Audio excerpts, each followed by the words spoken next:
kaki paha itu dia tarik, dia makan, ternyata anaknya di rumah nangis. Karena kaki anaknya di rumah juga ikut kepotong dan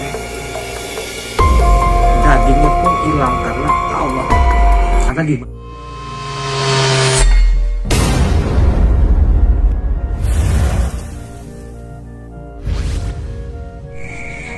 Hai, selamat malam sahabatku semua. Jumpa lagi di channel YouTube Ki Jangker X. Kita masih berbicara seputaran dunia horor dan dunia misteri. Yang mana tema kali ini kita akan mengangkat sebuah cerita tentang seorang yang memilih jalan pintas, mengambil ilmu pesugihan, dan tanpa disadari anaknya sendiri yang menjadi korban dari ilmu pesugihan yang dia tuntut. Tapi sebelum kita lanjut ke cerita ini, sudi kiranya sahabatku semua untuk tekan tombol subscribe-nya, like, komen, dan juga share-nya. Sahabatku semua, sebelum Ki Jangker explore kembali lagi seperti yang dulu, berpetualang ke tempat-tempat angker dan kita menjelajahi tempat-tempat angker yang ada di tanah Kalimantan. Untuk sementara waktu ini kita berbicara tentang cerita-cerita horor dulu sambil menunggu momen yang pas aku bisa keluar lagi bikin konten explore. Jadi tema malam ini adalah tentang pesugihan yang mengakibatkan anaknya sendiri menjadi tumbal dari perbuatan dia. Jadi awal cerita sebenarnya ada hidup dua orang sepasang suami istri dan memiliki seorang anak.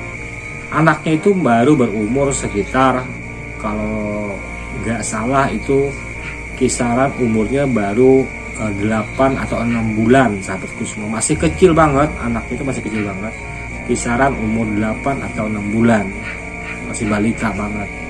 Jadi karena kesusahan ekonomi, dia pun bahkan dikucilkan dari pergaulan, bahkan sering dihina. Dia juga tidak memiliki pekerjaan. Dia selalu disindir, bahkan dikucilkan dari pergaulan. Sampai pada saat ketika dia mau berhutang beras buat makan anak istrinya, dia nggak dikasih pinjam, bahkan malah dihina. Dikatain macam-macam oleh orang yang memiliki warung tersebut.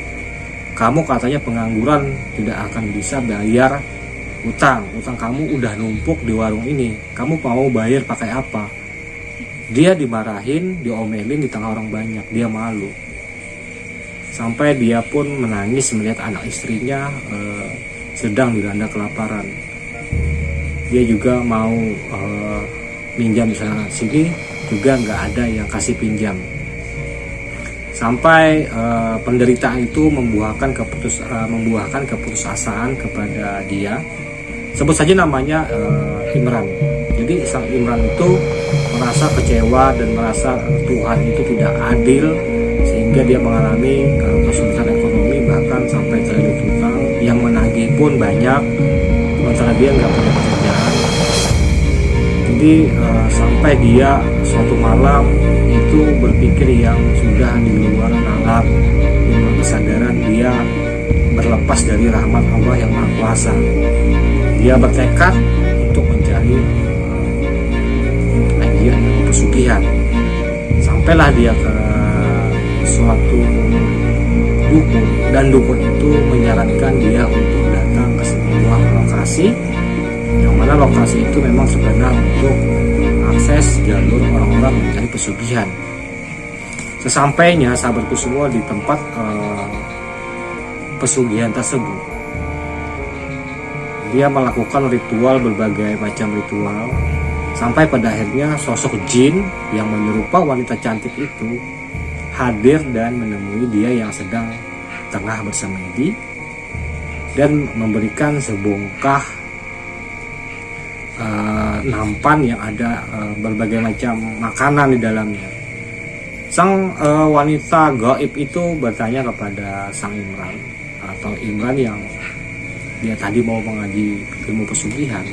Wanita itu berkata kepada Imran, apakah kedatangan kamu ke sini untuk mencari pesugihan? Iya, kata sang Imran.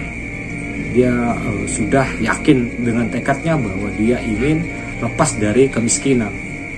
Sampai pada akhirnya Imran disuruh memilih makanan yang ada di tampan itu untuk dia makan. Katanya, jika memang benar tekad kamu ingin bebas dari kemiskinan, kamu pasti pulangnya nanti akan kaya raya. Nah, tapi untuk sebelum itu kamu silahkan pilih makanan yang ada di sini dan kamu makan, katanya. Jadi yang namanya dia juga kelaparan, sahabatku semua. Dilihatlah ada ayam sepotong, ayam bakar. Dia memilih ayam.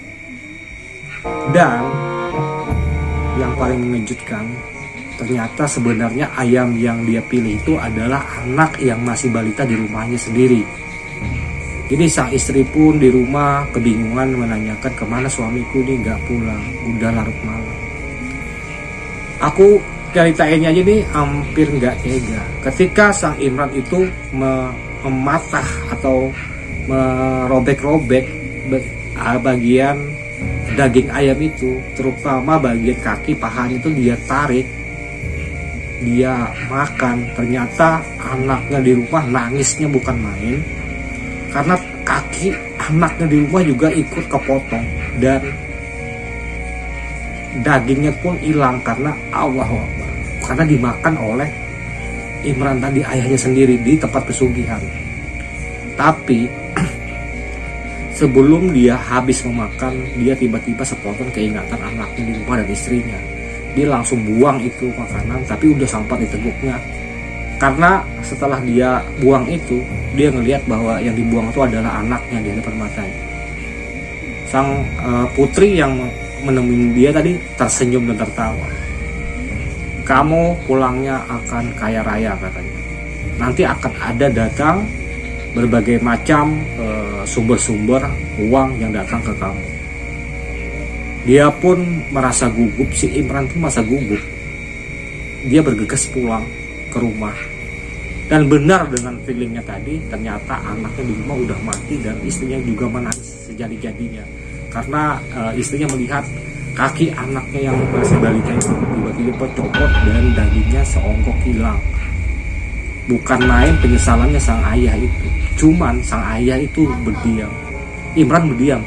Dia diam, gak mau cerita ke istrinya bahwa dia sedang menuntut ilmu kesulitan. Dan yang menjadi tumbalnya sendiri adalah anak semata wayangnya yang masih balita itu. Jadi ceritanya itu sungguh sangat mengerikan. Dan itu juga pernah diceritakan oleh ibu aku. Nah, memang benar sepeninggal kejadian itu anaknya pun dikebumikan dan ada-ada aja rezeki yang datang dari dia. Akan tetapi pada ujung-ujungnya dia tetap jadi korban juga kepada makhluk astral itu. Karena yang namanya mengaji ilmu kesugihan, sahabatku semua, itu pasti ada dampak buruknya di kemudian hari. Karena bangsa jin itu nggak ada yang gratis ketika kamu mengabdikan diri kepada mereka. Menyerahkan dirimu bukan kepada Allah yang Maha Pencipta, yang Maha Kuasa, yang memberi rahmat, malah menyerahkan diri dan mengabdikan diri kepada setan. Pada akhirnya pun dia juga jatuh bangkrut, bahkan semua hartanya itu terbengkalai dan dia mati menjadi tumbal yang selanjutnya. Karena kenapa? Karena dia tidak sanggup lagi mencarikan tumbal manusia sebagai korbannya. Dan pada ujung-ujungnya dia pun menjadi budaknya para jin di alam sebelah.